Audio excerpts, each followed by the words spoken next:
नमस्कार, सुबह के 11:30 बजने वाले हैं। वक्त है न्यूज रूम लाइव का और मैं हूं आपके साथ विभा उपाध्याय। बुलेटिन की शुरुआत इस वक्त बड़ी खबर के साथ, खबर जीतन राम मांझी से जुड़ी हुई, जिसमें केंद्रीय कैबिनेट छोड़ने को लेकर जीतन राम मांझी ने सबसे पहले सोशल मीडिया प्लेटफॉर्म एक्स पर एक पोस्ट किया और अब पोस्ट करने के बाद उनका बयान सामने आ चुका है, जिसमें जीतन राम मांझी ने कहा कि हम गरीब हो सकते हैं लेकिन बेईमान नहीं है। जब तक हैं तब तक एनडीए और पीएम मोदी के साथ ही रहेंगे।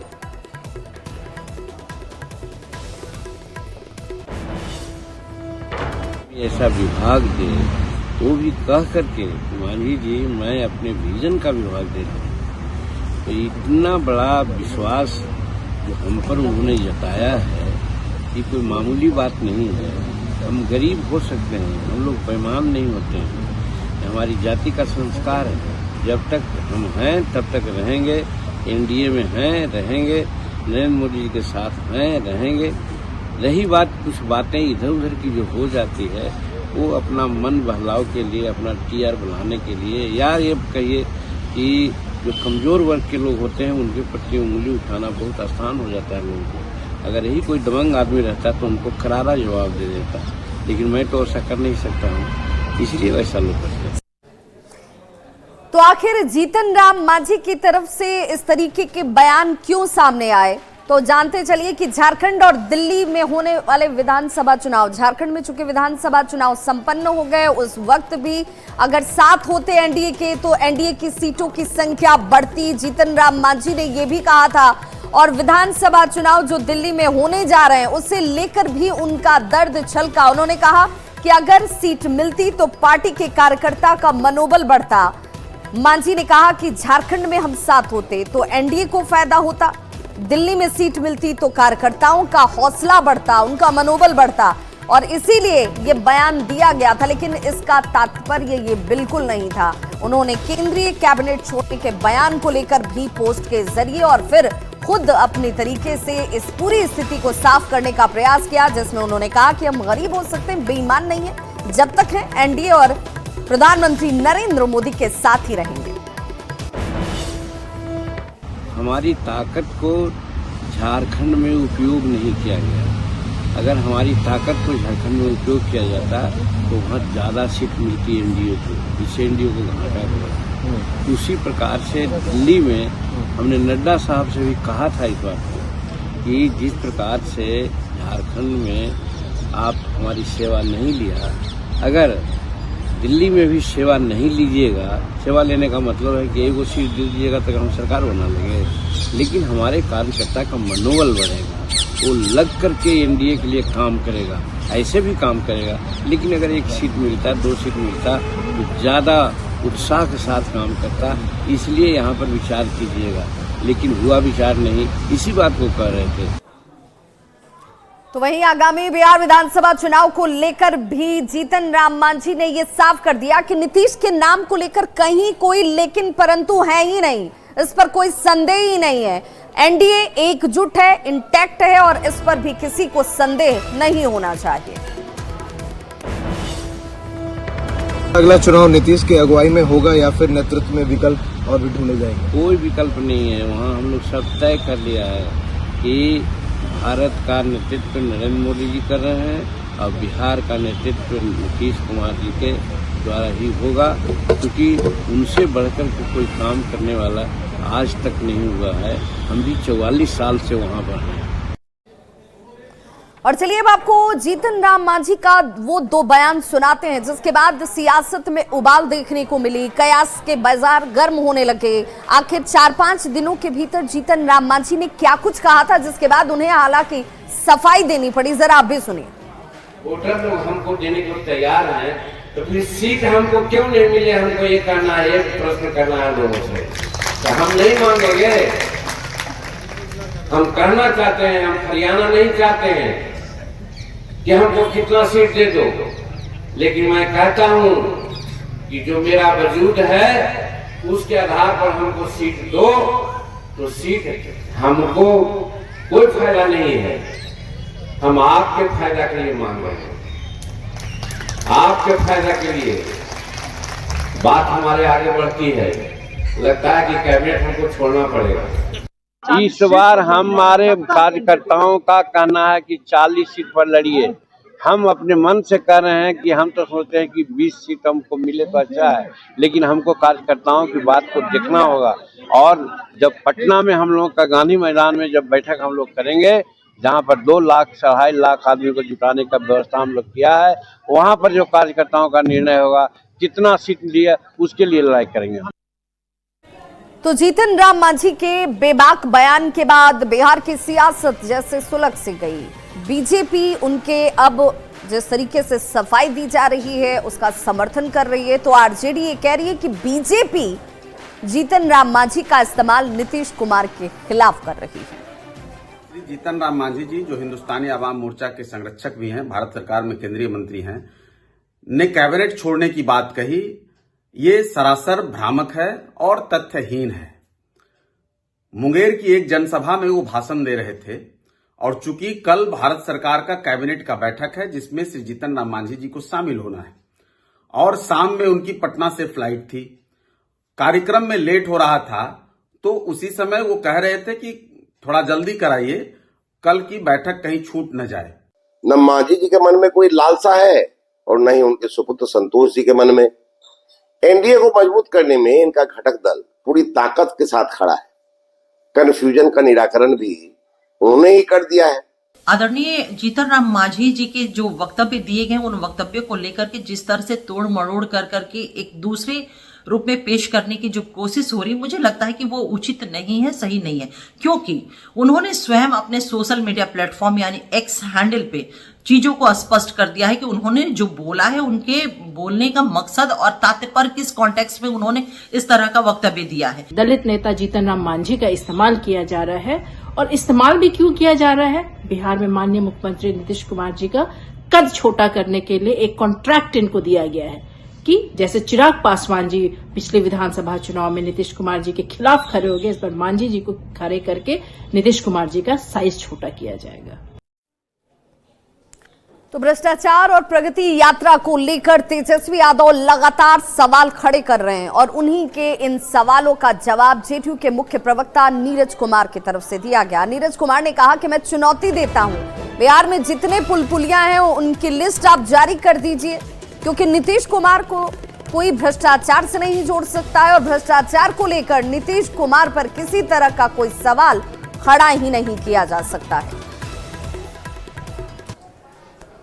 माननीय तेजस्वी यादव जी, आपकी दिमागी दुर्दशा देखी न जाई।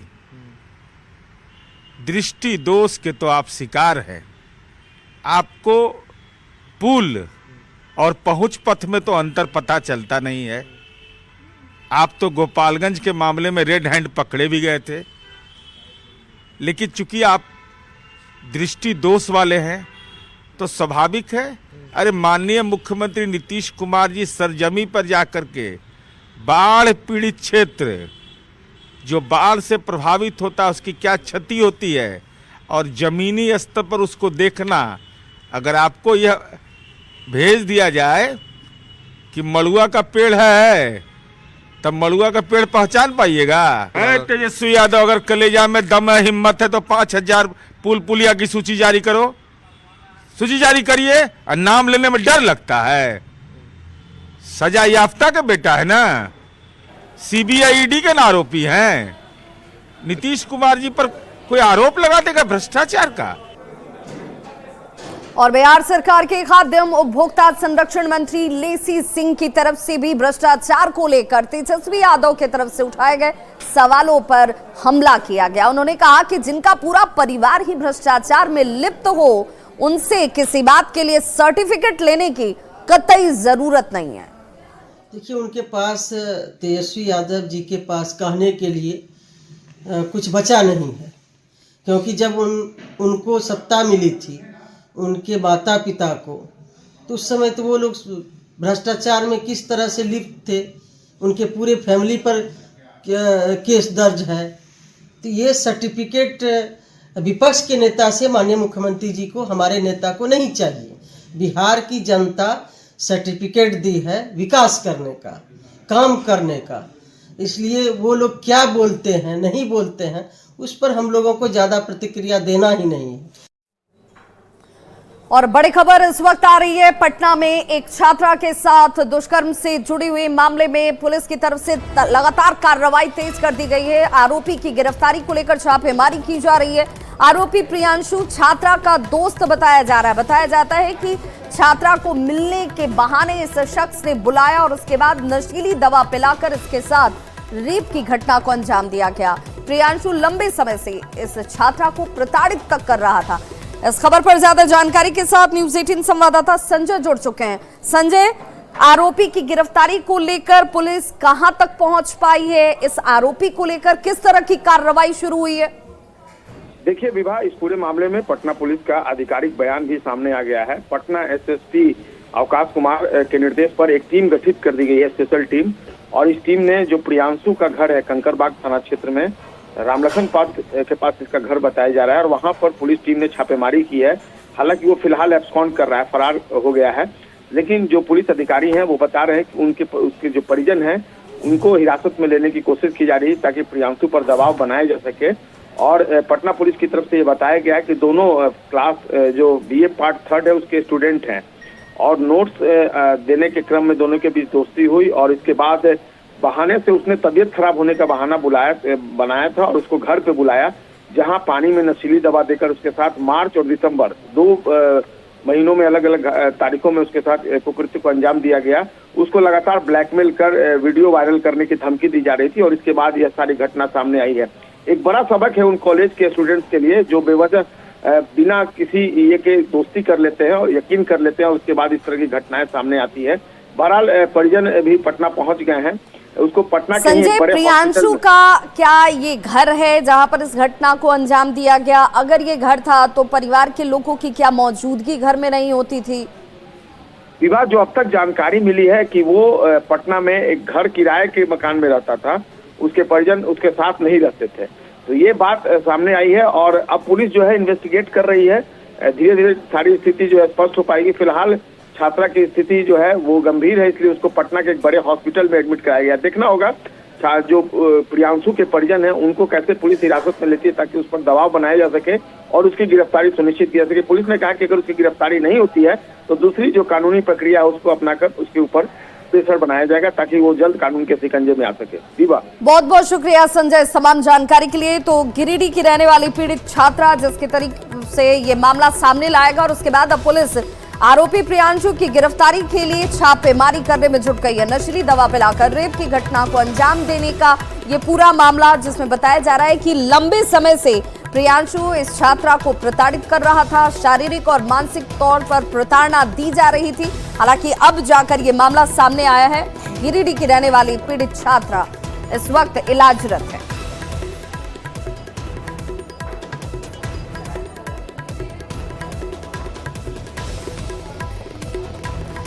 और इस वक्त बड़ी खबर आ रही है झारखंड से, जहां पर एसीबी की तरफ से बड़ी कार्रवाई को अंजाम दिया जा रहा है। बताया जा रहा है कि रांची और गुमला 2 जगहों पर एसीबी की टीम की तरफ से ताबड़तोड़ कार्रवाई इस वक्त चलती हुई। रांची के मोरहाबादी इलाके में एसीबी की रेड डाली जा रही है। राजस्व कर्मचारी के यहां ये छापेमारी की कार्रवाई राजस्व कर्मचारी राजेश कुमार के रांची और गुमला के आवास पर एक साथ ये कार्रवाई की जा रही है। रांची के नामकुम अंचल में राजस्व कर्मचारी के तौर पर सेवा दे रहे राजेश और इन्हीं के घर पर इस वक्त टीम की मौजूदगी है। गुमला के घाघरा के पकड़ टोली में सुबह से एसीबी की टीम की तरफ से रेड की कार्रवाई। एक्सक्लूसिव तस्वीरें इस वक्त आपके टीवी स्क्रीन पर, जहां पर यहां रांची और गुमला में एसीबी की छापेमारी चलती हुई। और ओम प्रकाश हमारे साथ इस वक्त ज्यादा जानकारी के साथ जुड़ गए। ओम प्रकाश, कब से ये छापेमारी की कार्रवाई शुरू हुई है और किस तरह की जानकारी सामने आ रही है?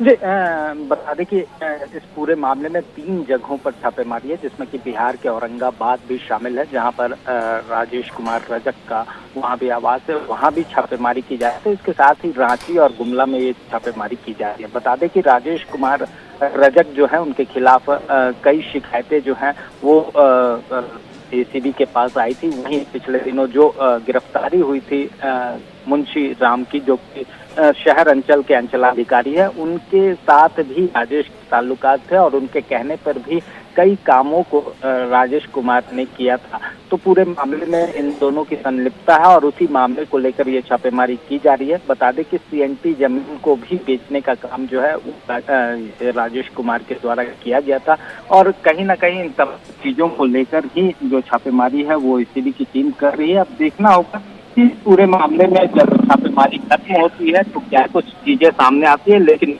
जिस तरह से अंचल कार्यालयों में भ्रष्टाचार की जड़ें फैली हुई है वो चिंताजनक है और इसके खिलाफ अब एसीबी जो है वो सख्त है। जी बहुत बहुत शुक्रिया ओम प्रकाश इस जानकारी के लिए। अगली खबर बिहार के गोपालगंज से, जहां पर अपराधियों ने शाम में ज्वेलर्स दुकान को निशाना बनाया और लूट की घटना को अंजाम दिया। बताया जा रहा है कि इस लूटपाट की घटना में 5 लाख रुपए कैश और 30 लाख के जेवर पर लुटेरों ने हाथ साफ किया है। तस्वीरें सीसीटीवी कैमरे में जरूर कैद हो गई और अब इन्हीं फुटेज के आधार पर इनकी गिरफ्तारी को लेकर कार्रवाई जारी है। लेकिन 24 घंटे बीत जाने के बावजूद किसी भी आरोपी की गिरफ्तारी नहीं होने के बाद एक बार फिर से कानून व्यवस्था को लेकर सवाल खड़े होने लगे हैं। एसडीपीओ ने जांच करने के बाद ये दावा किया है कि एसपी की ओर से एसआईटी टीम का गठन किया जा रहा है और अपराधियों की गिरफ्तारी के लिए छापेमारी की जा रही है। थाना क्षेत्र में सासामूसा बाजार में कुछ अपराधियों द्वारा, बाइक सवार अपराधियों द्वारा एक दुकान में घुसकर कुछ सामान का लूटपाट किया गया है ज्वेलर के दुकान में, और साथ ही साथ कुछ पैसे को भी लूट लिया गया है और गोली फायरिंग होने की भी बात आई है सामने में। और इस सभी चीज़ों पर जांच चल रही है और पुलिस अधीक्षक महोदय द्वारा एसआईटी टीम का गठन कर दिया गया है। अगली खबर बिहार के दरभंगा से, जहां पर बस स्टैंड में आग लगी और बताया जा रहा है कि 5 बसें जो हैं इस आग की चपेट में आई हैं। हालांकि आग लगने के पीछे शॉर्ट सर्किट की वजह सामने आती हुई दमकल की टीम ने आग पर काबू पा लिया है। दिल्ली मोड़ स्थित बस स्टैंड जहां पर यह घटना हुई, शॉर्ट सर्किट से 5 बस जलकर खाक हो गई।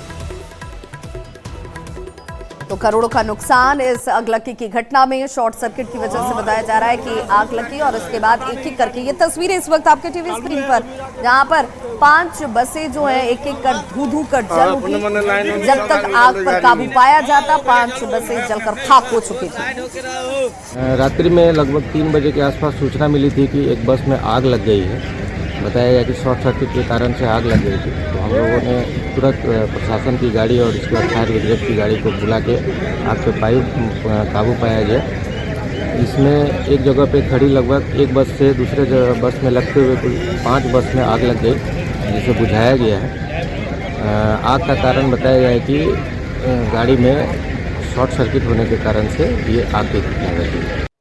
और इस वक्त बड़ी खबर सैफ अली खान से जुड़ी हुई, जिस पूरे मामले को लेकर पुलिस एक बार फिर से क्राइम सीन को रिक्रिएट करने के लिए आरोपी को लेकर सैफ अली खान के घर पहुंच गई और उसी सीन को रिक्रिएट करने की कोशिश की गई है। पुलिस ने सैफ के घर पर दोबारा से ये क्राइम सीन रिक्रिएट किया। पुलिस ने आरोपी शरीफुल इस्लाम शहजाद के साथ ये क्राइम सीन रिक्रिएट किया है। उसके बाद पुलिस की टीम आरोपी को लेकर सैफ के घर से बाहर निकली। मंगलवार को भी पुलिस की तरफ से यहां सैफ अली खान के घर पर जाकर पुलिस ने क्राइम सीन को रिक्रिएट किया था।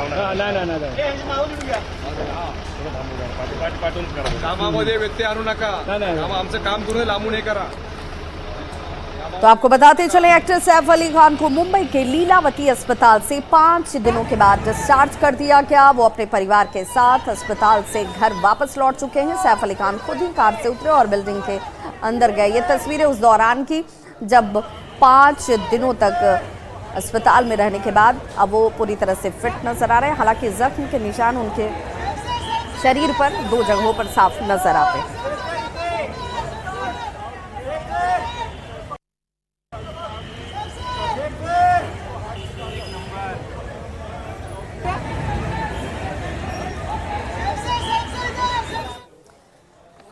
और लगातार बिहार में ठंड बढ़ने का असर आम जनजीवन पर साफ तौर पर नजर आता है। मॉर्निंग वॉकर्स जो बड़ी संख्या में वॉक करने के लिए, सेहत बनाने के लिए निकलते थे, वो भी अब कम संख्या में निकल रहे हैं। पटना की तस्वीर की बात करें तो इस वक्त आपके सामने पटना समेत पूरे बिहार में ठंड का असर नजर आएगा। पटना जू में हर दिन हजारों लोग मॉर्निंग वॉक करने के लिए पहुंचते हैं, लेकिन इस बढ़ती ठंड की वजह से, कनकनी की वजह से जू खाली नजर आ रहा है, वीरान नजर आ रहा है। इस खबर पर ज्यादा जानकारी दे रही है न्यूज़ 18 संवाददाता विनीता मिश्रा। राजधानी पटना समेत पूरे बिहार में ठंड प्रचंड है। लगातार तापमान में गिरावट देखी जा रही है और इसका असर ये है कि मॉर्निंग वॉक करने वाले लोग अब ना के बराबर नजर आ रहे हैं। पटना जू की तस्वीर हम आपको दिखा रहे हैं।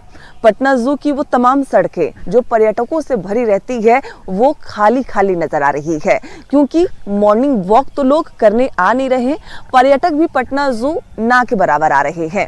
हजारों लोग हर दिन पटना जू आते हैं, मॉर्निंग वॉक करते हैं ताकि वो फिट रहें, लेकिन बढ़ते ठंड के कारण तापमान में लगातार गिरावट देखी जा रही है और यही वजह है कि डॉक्टरों की सलाह भी यही है कि जिन्हें कई प्रकार की बीमारियां हैं, चाहे बीपी हो, शुगर हो, वो लोग ठंड को थोड़ा अवॉइड करें, यानी बढ़ते ठंड में खुले आसमान के नीचे वॉक ना करें। ऐसे में उन्हें कई बीमारियां सता सकती है। यही वजह है कि पटना जू की जो ये तस्वीर है साफ तौर पे बयां कर रही है कि ठंड कितनी प्रचंड है।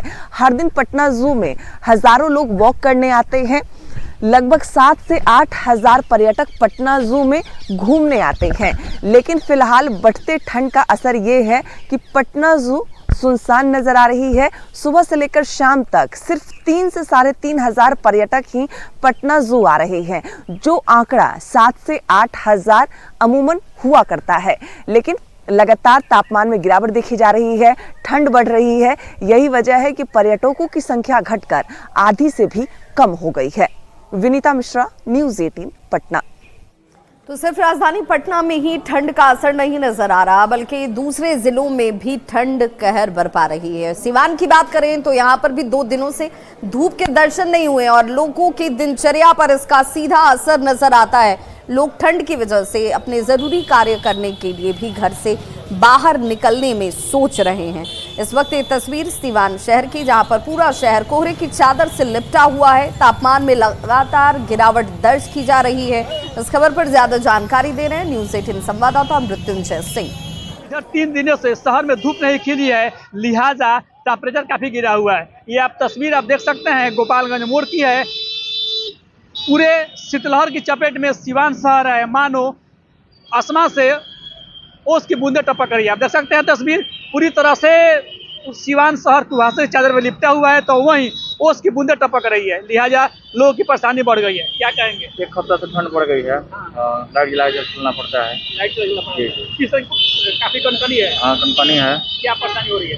परेशानी ठंड में जानते हैं आप। क्या नाम है आपका? मेरा नाम रवि प्रताप पड़ेगा। क्या कहेंगे, किस तरह की परेशानी है? परेशानी तो है जनता के बीच में, ठंड बढ़ गया है। हाँ, इसमें क्या कहा जाएगा। कुहासा भी है, कुहासा है, मौसम खराब है। कुहासे की चादर से पूरा शहर लिपटा हुआ है, जिस कारण विजिबिलिटी काफी कम है। लोगों को आने जाने में समस्या का सामना करना पड़ता है, वाहन चलाने में समस्या का सामना करना पड़ता है। किस तरह की समस्या है? बहुत बुरा समस्या है, यहाँ आने जाने में बहुत तकलीफ है। कुहासा के लिए हम लोग बहुत तकलीफ में जा रहे हैं। Okay sir. काफी ठंड है, बहुत शीतलहर भी है, ठंड भी है, बहुत भी है। क्या नाम है आपका? क्या नाम है? भालम कुशवाहा। पूरा शहर शीतलहर की चपेट में है, लिहाजा सिवान के लोग की ठंड की वजह से मुसीबत बढ़ गया है। मृत्युंजय सिंह, न्यूज़ 18 सिवान। अगली खबर बेतिया से, जहां पर अनुमंडलीय अस्पताल का जायजा लेने के लिए स्वास्थ्य विभाग की केंद्रीय टीम पहुंची और औचक निरीक्षण करती नजर आई। स्वास्थ्य सुविधाओं को लेकर किस तरीके की व्यवस्थाएं हैं, मरीजों को क्या मुफ्त में मिलने वाली स्वास्थ्य सेवाओं को बेहतर तरीके से संचालित किया जा रहा है, ये जायजा लेने के लिए केंद्रीय टीम पहुंची हुई थी। लेकिन टीम के निरीक्षण से अस्पताल में हड़कंप मच गया। निरीक्षण के दौरान अस्पताल के सभी विभाग के कर्मी और मरीजों से पूछताछ भी की गई। की टीम आई है, 2 सर आए हुए हैं, ठीक है। ये PIP पे सर लोग निरीक्षण करेंगे और फिर समेकित रिपोर्ट बना के मिनिस्ट्री में रिपोर्ट जमा होगा। सर, निरीक्षण का उद्देश्य क्या है? बस PIP के आधार पे जो निरीक्षण होता है कि यहाँ क्या फैसिलिटी हम लोग दे रहे हैं, क्या प्रोवाइड करा रहे हैं, ठीक है, उसी के लोग बिहाफ में उसी के चीज़ का निरीक्षण करते हैं। तो न्यूज रूम लाइव में आज बस इतना ही। कल कुछ और खबरों के साथ एक बार फिर से होंगे हाजिर। देखते रहिए न्यूज़ 18 बिहार झारखंड।